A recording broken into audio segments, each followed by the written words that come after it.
Hello and welcome. मैं रंजीत आपका स्वागत करता हूं आपके अपने चैनल ज्ञानदायिनी एजुकेशनल ट्रस्ट पर। हम इस सीरीज में देख रहे थे भारतीय संविधान और राज्य व्यवस्था। इसके अंतर्गत आज 10वें चैप्टर का ऑब्जेक्टिव सॉल्व करने जा रहे हैं हम लोग, जो कि लिए गए हैं लक्ष्मीकांत जी की किताब से। ये सभी परीक्षाओं के लिए अति महत्वपूर्ण हैं। अगर आप यूपीपीसीएस की परीक्षा देने जा रहे हैं, यूपीएससी की देने जा रहे हैं या और अन्य कोई भी परीक्षा देने जा रहे हैं, यूपी ट्रिपल एससी, एनटीपीसी आदि कोई भी देने जा रहे हैं, तो उसके लिए अति महत्वपूर्ण होगा। ध्यान से देखें और वीडियो पसंद आने पर प्लीज़ लाइक करें। चलिए स्टार्ट करते हैं। आज का हमारा पहला क्वेश्चन है, निम्नलिखित कथनों पर विचार करें। संविधान में संशोधन की प्रक्रिया लोकसभा में एक विधेयक लाकर ही की जा सकती है। ठीक है, तो देखिए, जब हम लोग अभी डिटेल स्टडी कर रहे थे इस चैप्टर का, तो हमने ये देखा था कि लोकसभा या विधानसभा में कर सकते हैं, सॉरी विधानसभा नहीं, लोकसभा या राज्यसभा में कर सकते हैं, विधानसभा में बिल्कुल नहीं कर सकते हैं, गलती हो गई। और कोई मंत्री विधेयक ला सकता है, प्रस्तुत कर सकता है, या कोई गैर सरकारी सदस्य भी प्रस्तुत कर सकता है। तो चारों बातें ध्यान रखिएगा। तो यहाँ क्योंकि लिख दिया है लोकसभा में, सिर्फ लोकसभा में ही, तो इसलिए पहला क्वेश्चन आपका गलत हो जा रहा है। दूसरा, पहला स्टेटमेंट गलत है। दूसरा हो जा रहा है, संविधान संशोधन संबंधी विधेयक प्रत्येक सदन में कुल सदस्य संख्या के बहुमत से पारित होना चाहिए, चाहिए भी उपस्थित एवं मतदान करने वाले सदस्यों के 2/3 बहुमत से। तो ये बिल्कुल सही है। 368 में पहला क्लॉज यही है, अनुच्छेद 368 के तहत, कि कुल सदस्यों का 50% आधे से अधिक बहुमत और उपस्थित एवं मतदान करने वालों का 2/3 बहुमत। तो केवल 2 सही हो जाएगा। ठीक है, मैंने 3 प्रकार आपको बताया था कि संविधान संशोधन के 3 क्लॉज होते, 3 प्रकार से होता है। 368 अनुच्छेद के अनुसार 2 प्रकार से, सभी सदस्यों का बहुमत, सामान्य बहुमत एवं उपस्थित तथा मतदान करने वाले सदस्यों का 2/3 बहुमत, तथा इसी एक ये हो गया। और दूसरा हो गया इसी के साथ, इसको विशेष बहुमत कहते हैं, तो विशेष बहुमत प्लस आधे से अधिक राज्यों की भी स्वीकृति होनी चाहिए। और 368 के बाहर जो होगा वो सामान्य रूप से पारित हो जाएगा, उसमें कोई विशेष बहुमत की आवश्यकता नहीं, सामान्य बहुमत से पारित हो जाएगा। तो चलिए, पहले का ऑप्शन भी आपका राइट हो गया। चल दूसरा देखते हैं क्वेश्चन। यदि संविधान में कोई संशोधन कतिपय विषयों में परिवर्तन लाने के लिए उद्देशित है, तब उस संशोधन पर कुल राज्यों की आधी विधायिकाओं पर सहमत लेना आवश्यक होता है। इससे पहले कि ऐसे संशोधन का प्रावधान करने वाला विधेयक राष्ट्रपति द्वारा स्वीकृति के लिए भेजा। राष्ट्रपति इनमें से क्या करेंगे? देखिए, राष्ट्रपति इनमें से क्या करेंगे? राष्ट्रपति के पास सिर्फ एक ही, अच्छा, कह रहा है संशोधन प्रावधान करने वाले राष्ट्रपति के पास स्वीकृति भेजा था। ऐसा कौन सा विषय है? ठीक है, ऐसा कौन सा विषय है ये पूछा जा रहा है। ऐसे कौन से विषय हैं जिनमें कि विशेष बहुमत प्लस आधे से अधिक राज्यों की विधायिकाओं से भी सहमत लेना आवश्यक है। ठीक है, तो मैंने कहा था जो भी संघीय ढांचे से संबंधित, संविधान के संघीय ढांचे को प्रभावित करने वाला संशोधन होगा, उन सब में विशेष बहुमत प्लस आधे से अधिक राज्यों की भी स्वीकृति आवश्यक होगी। तो यहाँ कह रहा है संसद में राज्यों का प्रतिनिधित्व, बिल्कुल सही है। 7वीं अनुसूची के विषय बिल्कुल सही। राष्ट्रपति के चुनाव का तरीका बिल्कुल सही। तीनों ही इसी प्रकार से संशोधित किए जाएंगे, अर्थात ऑप्शन डी आपका राइट हो जाएगा, 1, 2 एवं 3। चलिए तीसरा क्वेश्चन देख लेते हैं। देखिए, क्वेश्चन हमेशा ध्यान से पढ़ा करिए, कठिन कोई भी नहीं, ध्यान से पढ़ेंगे तो समझ में आएगा। अगर आपने चैप्टर ठीक से पढ़ा हुआ है तो, ना पढ़ा हुआ है तो आप जाइए प्लेलिस्ट में और इससे पहले का चैप्टर वॉच कर लीजिए। उच्च न्यायालयों के न्यायाधीश के अधिकार क्षेत्र को संविधान के अनुच्छेद 226 के अंतर्गत सीमित या प्रतिबंधित किया जा सकता है। ठीक है, 226 के अंतर्गत सीमित या प्रतिबंधित किया जा सकता है। देखिए पढ़ते हैं। ऑप्शन ए, संविधान संशोधन विधेयक के द्वारा जिसे उपस्थिति में मतदान करने वाले 2/3 सदस्यों, साथ संसद के प्रत्येक सदन की कुल संख्या के आधे से बहुमत से पारित किया हुआ। देखिए, ये जो है संघीय ढांचे को प्रभावित करने वाला है, इसलिए ऐसा आवश्यकता है इसमें कि ये तो हो ही, प्लस आधे से अधिक राज्य भी होने चाहिए सहमति के पक्ष में। तो संविधान संशोधन उपस्थिति में मतदान करने वाले सदस्यों के साधारण बहुमत से दोनों सदनों में पारित हुआ हो, तो यह भी नहीं है। तीसरा है, संविधान संशोधन उपस्थित एवं मतदान करने वाले सदस्यों के 2/3 बहुमत से संसद के प्रत्येक सदस्य पारित होना, प्रत्येक सदन की कुल संख्या के बहुमत से पारित, साथ ही आधी राज्य विधायिकाओं द्वारा भी रेक्टिफाइड होना चाहिए। तो ये ऑप्शन सी ही आपका यहाँ पे राइट हो जाएगा। चौथा नंबर क्वेश्चन है, एक संविधान संशोधन विधेयक प्राप्त होने पर जबकि वह संसद के प्रत्येक सदन द्वारा पारित कर दिया गया और राष्ट्रपति महोदय क्या करेंगे? राष्ट्रपति महोदय उसको वापस नहीं कर सकते हैं, ना ही अपने पास रोक सकते हैं, ना ही पुनर्विचार के लिए वापस कर सकते हैं। तो सिर्फ उनके पास एक ही विकल्प है, अपनी स्वीकृति दे देंगे। स्वीकृति दे सकते हैं ऐसी कोई बात नहीं, देना ही होगा। ठीक है, 4 का ए सही हो जाएगा। 5 नंबर है, निम्नलिखित में से किन विषयों पर संसद को संविधान के प्रावधानों में साधारण बहुमत से संशोधन करने का अधिकार है? देखिए, इस प्रकार के क्वेश्चन आपकी पीसीएस की परीक्षाओं में आते ज़रूर हैं, तो इनको बहुत ध्यान से देखिएगा और समझने का प्रयत्न करिएगा। यदि समझ में ना आए तो फिर एक बार कह रहा हूँ, आप जाइए प्लेलिस्ट में और इससे पहले का इसका डिटेल चैप्टर देख लीजिए संविधान संशोधन का। ठीक है, राज्यों के नाम कह रहा है पारित कैसे होने चाहिए? साधारण बहुमत से, और उसमें कुछ ना हो 368 से परे की बात कर रहा है, जो 368 में नहीं आएगा ऐसी बात कर रहा है। राज्यों के नाम, सीमा तथा क्षेत्र में परिवर्तन, ये तो हो जाएगा सामान्य बहुमत से। अतिरिक्त जजों की नियुक्ति, ये नहीं हो पाएगा, ये नहीं हो पाएगा। ठीक है, ये संघीय संबंधित है, इसमें विशेष बहुमत की आवश्यकता होगी। राज्य विधायिका के दूसरे सदन का उन्मूलन, ये भी साधारण बहुमत से हो जाएगा। अनुसूचित क्षेत्रों का प्रशासन, ये भी हो जाएगा। तो क्या सही हो जाएगा? 1, 3, 4 किस विकल्प मिल रहा है? ऑप्शन सी आपका राइट हो जाएगा।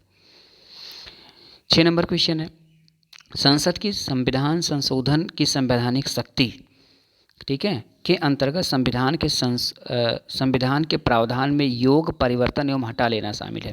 किसी संविधान को खत्म मतलब निरसित किया जा सकता है, उसको बढ़ाया जा सकता है या उसको घटाया जा सकता है। तो यही सही हो जाएगा और पढ़ने की आवश्यकता नहीं है।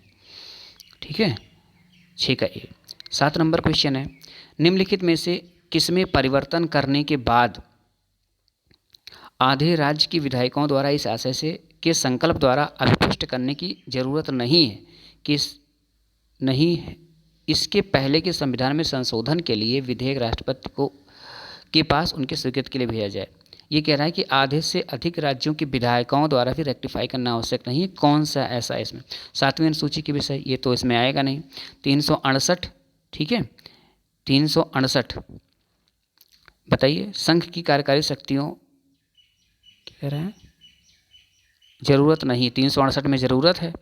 ठीक है, और 7वीं अनुसूची के विषय में भी ज़रूरत, थोड़ा सा मैं गलत पढ़ गया, मुझे लगा कि ज़रूरत नहीं है, इसलिए मैं ज़रूरत है इसलिए मैं ऐसा बात कर रहा था।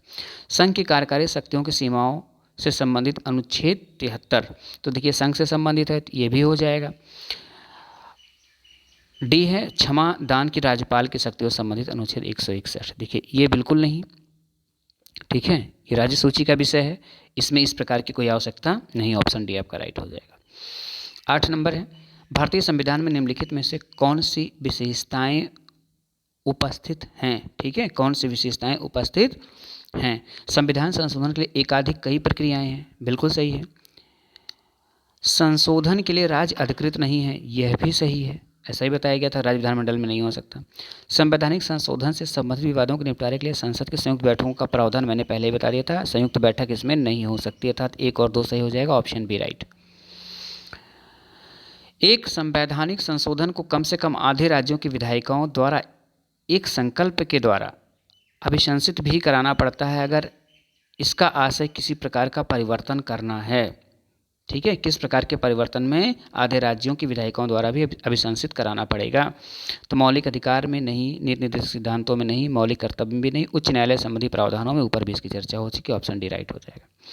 10 नंबर क्वेश्चन और नेक्स्ट है, एक संविधान संशोधन जिसका उद्देश्य एक नए राज्य का सृजन है अवश्यमेव पारित होना चाहिए।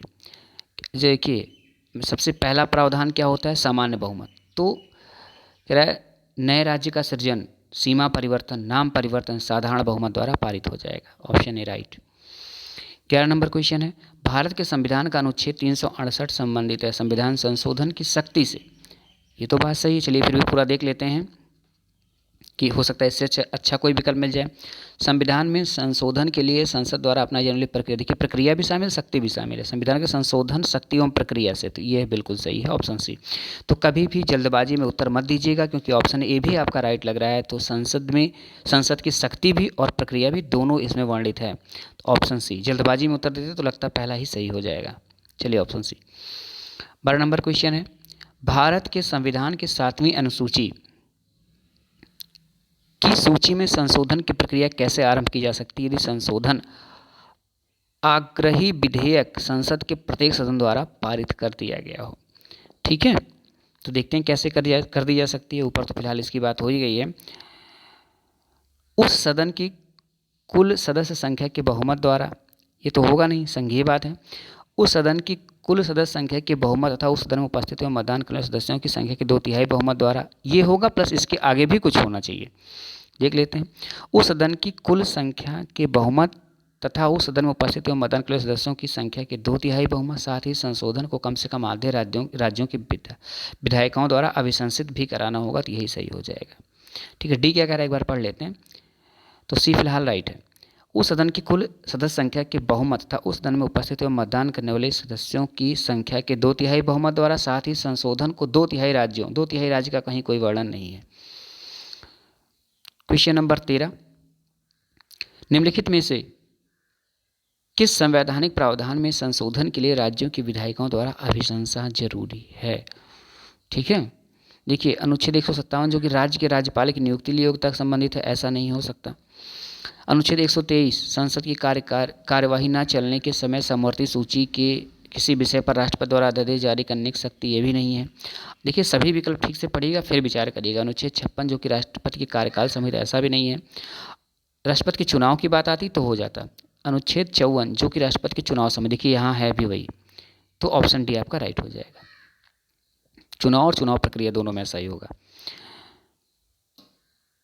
14 नंबर क्वेश्चन है नेक्स्ट आपका, निम्नलिखित कथनों पर विचार करें जो कि संविधान के अनुच्छेद 368 के संबंध में हैं। ठीक है, एक संविधान संशोधन विधेयक के संयुक्त अधिवेशन में संसद के संयुक्त अधिवेशन में पारित हो सकता है, दोनों सदनों के बीच गतिरोध उत्पन्न हो गया हो, ऐसा नहीं, संयुक्त बैठक का कोई प्रावधान नहीं। राष्ट्रपति अनुच्छेद 368 के अंतर्गत पारित संविधान संशोधन विधेयक को सहमति प्रदान करने के लिए बाध्य हैं, ऊपर बात हो चुकी है, बिल्कुल बाध्य हैं। संविधान की 7वीं सूची में संशोधन के लिए आधे से अधिक राज्य विधायकों द्वारा अभिशंसा अनिवार्य, ये भी सही, तो 2 और 3 कहीं मिल रहा है, ऑप्शन सी आपका राइट हो जाएगा। इस प्रकार इस चैप्टर में 14 क्वेश्चन थे जो कि समाप्त हुई। अगर आपको वीडियो अच्छा लगा हो तो प्लीज़ लाइक करिएगा, और इसी तरह के अच्छे अच्छे वीडियोस पाने के लिए चैनल के प्लेलिस्ट में जाइए, वहाँ पर मेरे द्वारा चलाई जा रही 1000 अति महत्वपूर्ण प्रश्नों की श्रृंखला मिल जाएगी। यूपीपीएससी की सभी परीक्षाओं, यूपीपीएससी की सभी परीक्षाओं के लिए, जो कि बहुत ही इंपॉर्टेंट है, उसमें से कुछ क्वेश्चन आप एक्सपेक्ट कर सकते हैं।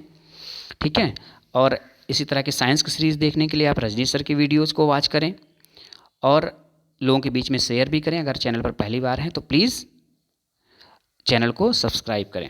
ठीक है, थैंक यू फॉर वॉचिंग।